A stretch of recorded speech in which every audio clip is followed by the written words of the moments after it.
22 मार्च को 22 मार्च रविवार को सुबह 7 बजे से रात 9 बजे तक सभी देशवासियों को जनता कर्फ्यू का पालन करना है। 22 मार्च एक ऐसी तारीख जिसे भारत का रहने वाला कोई भी शख्स कभी नहीं भुला पाएगा। ये वो दिन है जिसने लोगों को खुद से खुद पर ही पाबंदी लगाने के लिए प्रेरित किया। ये देश के इतिहास के लिए एक बहुत बड़ी तारीख है, क्योंकि यह पहला मौका था जब देश के प्रधानमंत्री ने किसी बीमारी के खिलाफ पूरे देश से एकजुट होने की अपील की। आज प्रत्येक देशवासी से एक और समर्थन मांग रहा हूं। ये है जनता कर्फ्यू।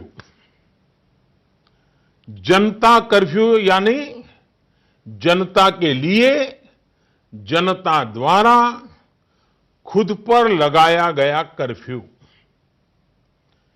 इस रविवार यानी 2 दिन के बाद 22 मार्च रविवार को सुबह 7 बजे से रात 9 बजे तक सभी देशवासियों को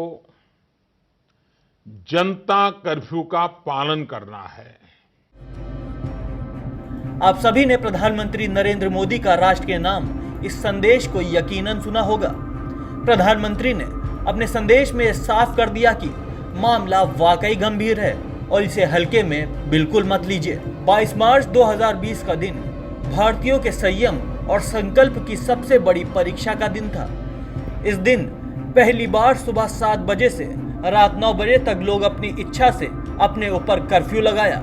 इसे जनता कर्फ्यू का नाम दिया गया और इसी दिन ही शाम 5 बजे देश के लोगों ने उन लोगों को धन्यवाद दिया जिन्होंने अपनी जान की परवाह किए बगैर आपकी और हमारी जिंदगियों को बचाने में जुटे रहे।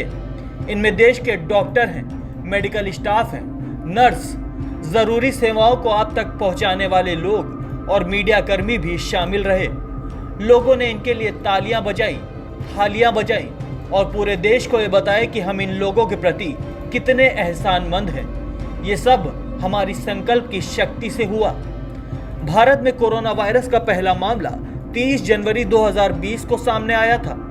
जनता कर्फ्यू वाले दिन भारत में कोरोना वायरस के कुल 361 मामले ही थे, लेकिन इसके बाद महामारी ने भारत में रफ्तार पकड़ी और देखते ही देखते मरीजों की संख्या पहले सैकड़ों में, फिर हजारों में और फिर लाखों में पहुंच गई। आज जनता कर्फ्यू को पूरा 1 साल हो गया है। इन 1 सालों में कोरोना ने देश में अपना एक भयानक रूप दिखाया। हालांकि इन 1 सालों में बहुत सी चीजें बदली भी। देश में कोरोना से निपटने के लिए 2 वैक्सीन बन गई और देश ने कोरोना पर काफी हद तक नियंत्रण हासिल कर लिया। हालांकि देश में कोरोना को लेकर लापरवाही एक बार फिर देखने को मिल रही है। लोग बिना मास्क के घूम रहे हैं। सोशल डिस्टेंसिंग एक मजाक बनकर रह गया है। अगर हमने वक्त रहते हमारी अनलॉक वाली गतिविधियों पर अपना ध्यान केंद्रित नहीं किया तो यकीनन हम एक बार फिर उस दलदल में डूब जाएंगे जिससे बाहर आने के लिए हमें बहुत से त्याग करने पड़े। हमें याद रखना होगा कि कोरोना अभी गया नहीं है। हमें कोरोना को फलने फूलने का कोई मौका नहीं देना है।